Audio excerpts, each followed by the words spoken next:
How you doing? All right.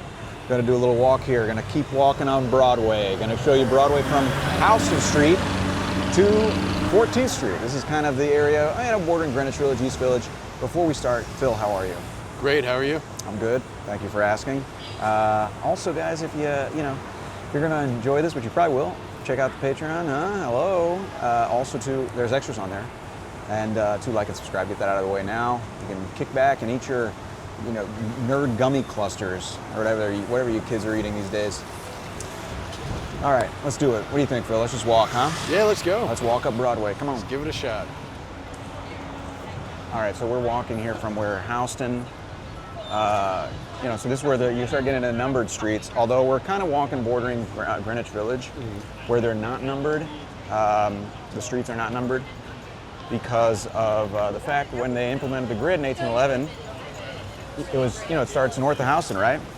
Not in Greenwich Village because the people there had this, and they already mapped out their streets. They're like, no, thank you. So the city listens when you have money. Go figure. Of course they do. They always do. Yeah, so we just started there next to Adidas, and we're walking up north. You know the story behind Adidas, right? No, I don't. Oh, baby, this is a good one. So this guy, Adolf Dassler, starts this company with his brother that makes shoes and stuff. It didn't get the name Adidas till after World War II when him and his brother had a falling out. Oh, wow. Adolf, Dassler. Adidas. Oh, okay. So that was his part of the company. So he basically breaks with his brother, and his brother starts Puma.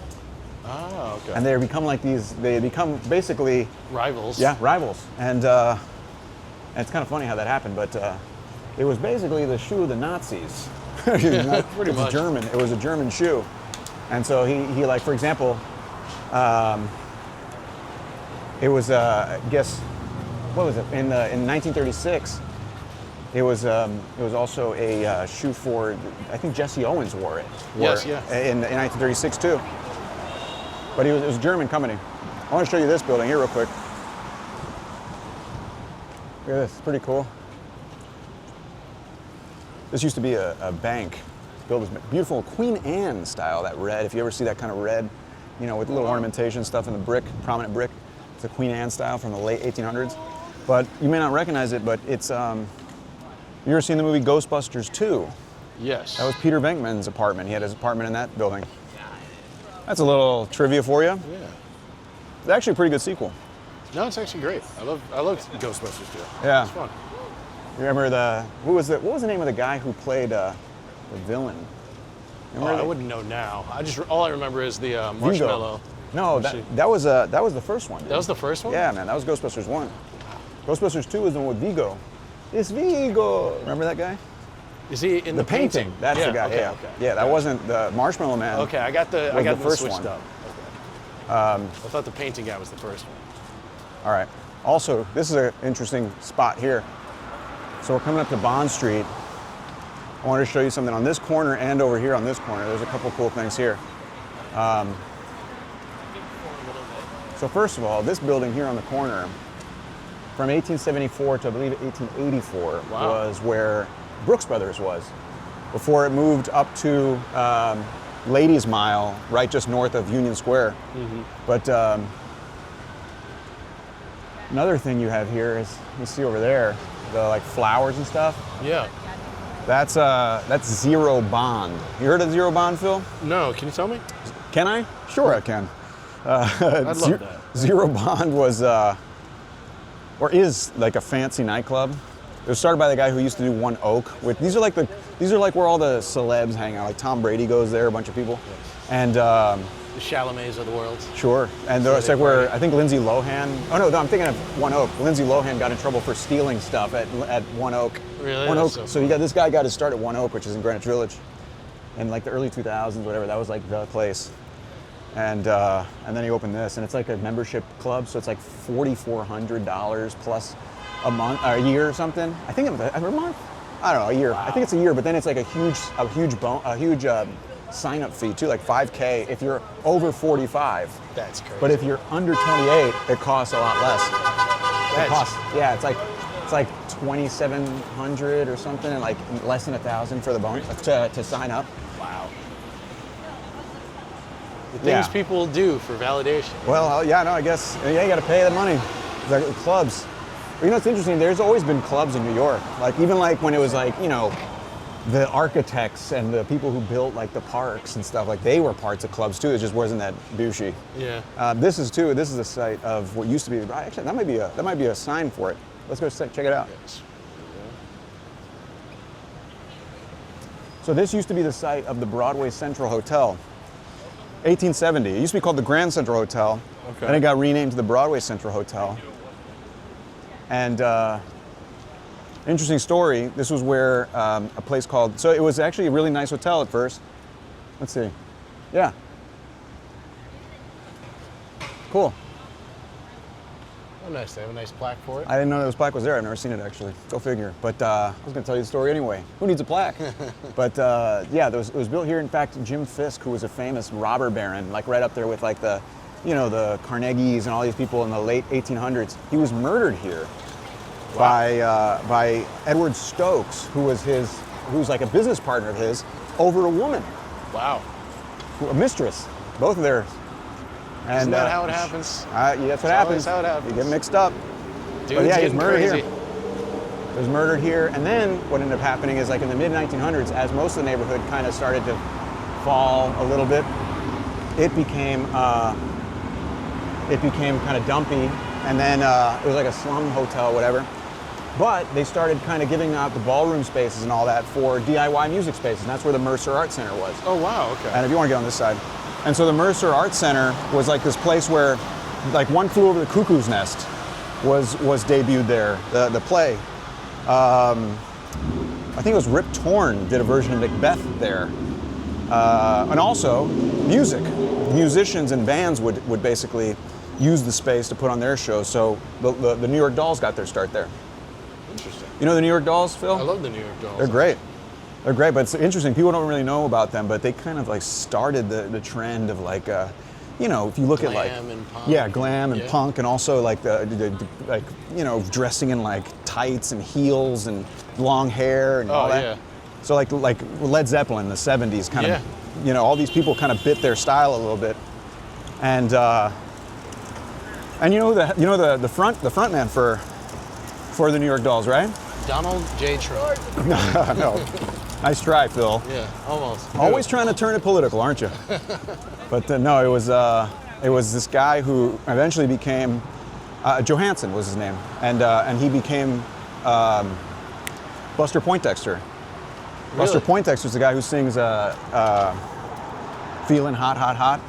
You know that song? Guy? That's is the guy from the lead New York singer Dolls. of the New York He Dolls. was, yeah. He was also in the movie Scrooged. He was the cab driver in the movie Scrooged. I don't know if you remember that. With Bill Murray.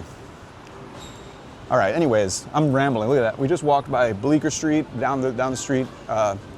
Anthony Bleecker seated in also a very famous street. It'll take you into Greenwich Village, but it starts here at the Bowery, and it goes all the way into Greenwich Village and then curves northwest. There you can see down the street. That's Washington Square. You can see the fountain for Washington Square.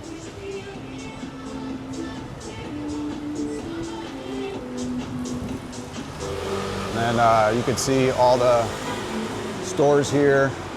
Hopefully that's not enough. That guy was playing music. Hopefully we don't get copyright stricken. Right? I always worry about copyright strikes. I get a good amount of them when this happens. It does. Here, let's get out in the sun here. Yeah, let's get out there so we can see that beautiful face of yours. All right. Take it easy. I need to look up the street there. You can see the Grace Church steeple there. The Grace Church was built in 1847. Well, we'll talk about that when we get there. Mm-hmm. But over here you got Astor Place. I kind of wanted to show you something over there, so let's cross eventually. Keep in mind, this is kind of the border of Greenwich Village and East Village. East Village goes this way, Greenwich Village goes this way.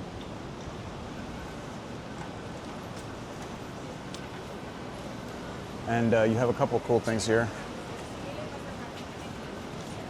There's a little diner there, the Soup and Burger.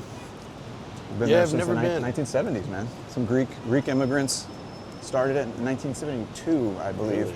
But it was in, they made a cameo in Big Daddy, the movie Big Daddy. It's been in a few movies, I Yeah, believe. but Big Daddy, because this is interesting, Adam Sandler used to go to Tisch at NYU, which is right here, pretty much. Oh, okay. And he used to go there all the time. And as a way of kind of like thanking them or whatever, he put them in the movie. That's awesome. Just waiting for that sequel. Look at that. They have a Big Daddy burger. Oh, yeah, look at that. Is that what it says? Yeah. Look at that. There's Astor Place Hairstyles. Yeah. This is a cool story. So that place is great, man. It's got all the like language. It says, here, I'll show you. Come on, we'll wait. Yeah, that's good. I love the like where it says the languages they speak. You see that? And a little English. Yeah. Because it's been here since 1947. Wow. Almost closed during COVID, actually.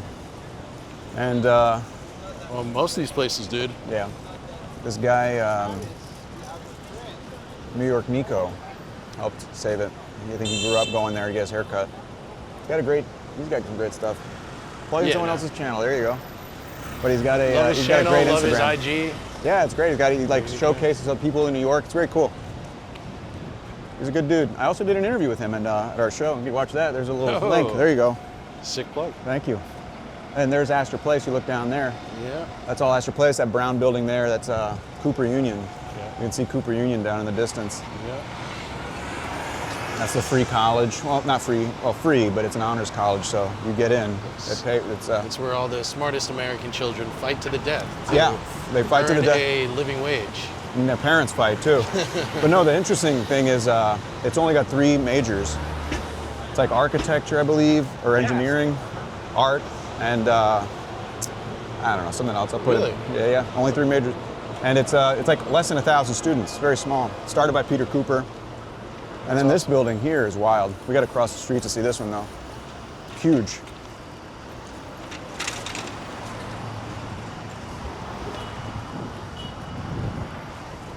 Let's cross here. There, you can see the Grace Church a little clearer. Ooh, baby, it is hot. Phil, you're wearing jeans, man. I know. Big mistake. I am sweating.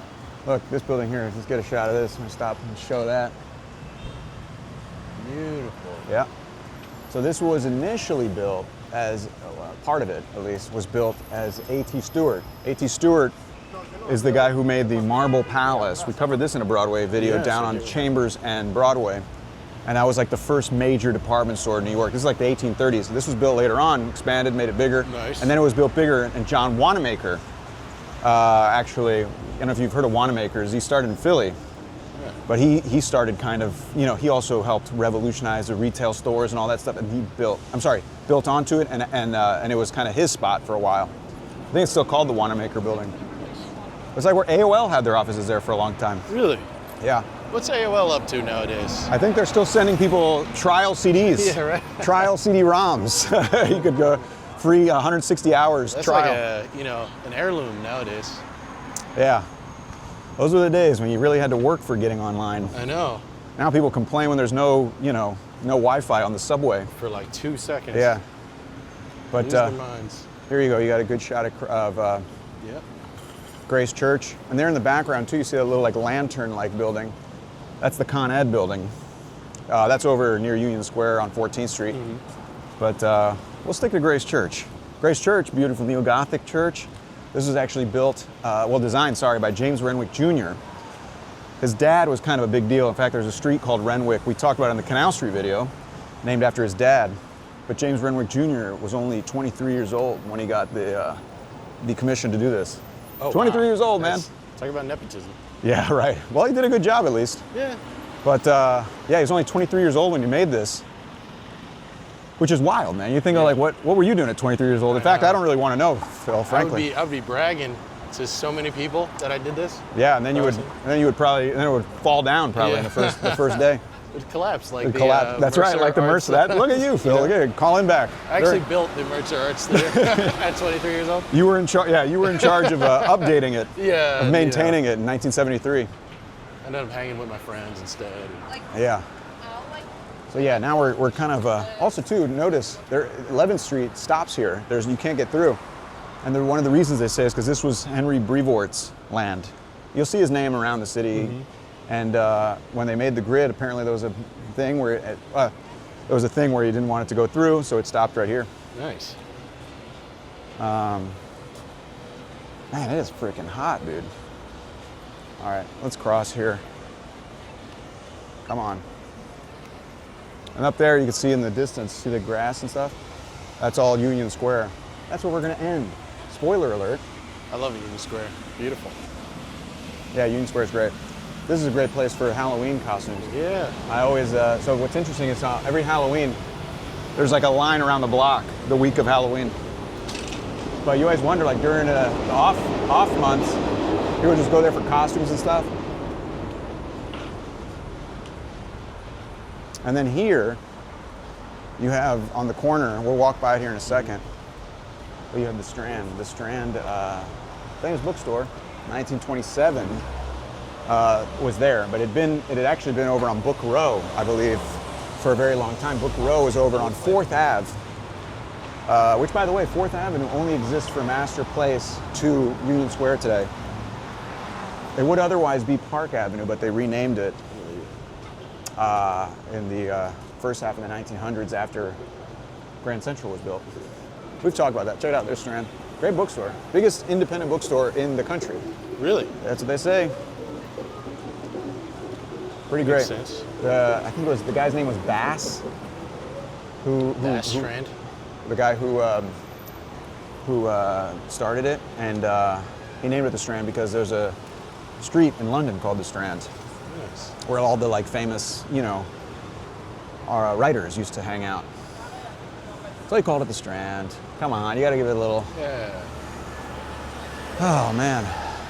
It's a dope store too. I love hanging out. Yeah, it's great. A lot of good books. People should read. Guys, read. Let this be a PSA. Read a book.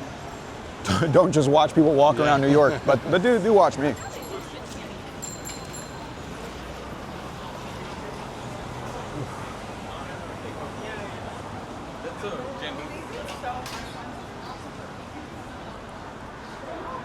All right. So, we're coming up to Union Square here in a second. Remember, the squares are really kind of, at least the squares below Central Park are all kind of the intersection of Broadway, or the connection with Broadway and another street. So for example, Union Square is the union of 4th Avenue and Broadway. Union, not because of the union of the Civil War, the union because of the connecting of the streets. So then you have also Madison Square, Broadway and 5th, Herald Square, 6th and Broadway. They cross, that's why when Broadway goes diagonal. Did you remember that? We talked about that, Phil. Yeah, I remember. You liar. Let's go. Made a note of it last time. Yeah. And all your copious notes. So many notes. Hey, look at that. There's a big mirror. Check it out. There's us. Yeah. Hey, there's us. All right. We're getting up to Union Square here. Holy Lord. It is this- hot, Yeah. to say the least. But yeah, this is Broadway. We're walking up to, like I said, Union Square. This is also a very popular spot for people to obviously hang out and protest. A lot of protests and stuff here. And in fact, this is also the first, what you would call business improvement district in New York City. So a business improvement district is a bid. A bid is basically like the neighborhood's businesses combine to create this group that's private, and they work with the city to then levy a tax on the neighborhood that then goes back to them to maintain this area. Gotcha. So is this like a smaller version of Citizens United, basically? No, Citizens United is something else. But it is basically what I'm saying is It's like the a park. lobby. Yeah, but Citizens United is something else. I can't get into that right now. Okay. That's a whole nother video, Phil. Believe me, I got things to say about that. But what it is it's a private group that basically runs Union Square. So like the businesses, whatever, they basically levy a tax on the neighborhood. Then with that money, the city gives it back to them, and then they basically pay for security. They pay to clean Gotcha. it. They pay whatever. but they also decide kind of who gets to do what here a little bit, you know? Yeah. So, yeah, there's Washington, the picture depicting Washington coming into New York on evacuation day. We talked about evacuation day in other videos. That's when the British were booted the hell out. Sent with their tails between their legs. That's right. So but check it out, look it around. Pretty cool. Very nice. We did it though, man. We made it to the end. This is Union Square. We made Broadway from Houston to 14th Street. That's where we are. What'd you think, Phil? What was that? I thought it was great. We had to dodge a lot of people and stuff, but we made really it. did. It's hot, baby. I gotta go get some water or something. Well, anyways, guys, thanks for watching. Thanks for making it this far. Thanks for sticking it out, baby. You guys sat there for more than 10 minutes. Congratulations. You guys deserve a pat on the back. Anyways, yeah, if you liked it, like and subscribe, do that. Also, you know, check out the Patreon. There's extra stuff on there, some extra walks and whatnot. And yeah, I don't know what to tell you, man. Thanks. You guys are A-okay. You're tops in my book. You got any questions, Phil? No, I'm good, man. Great. Well, then let's get the hell out of here. I'm freaking sweating. See y'all later. Sick. Okay, great.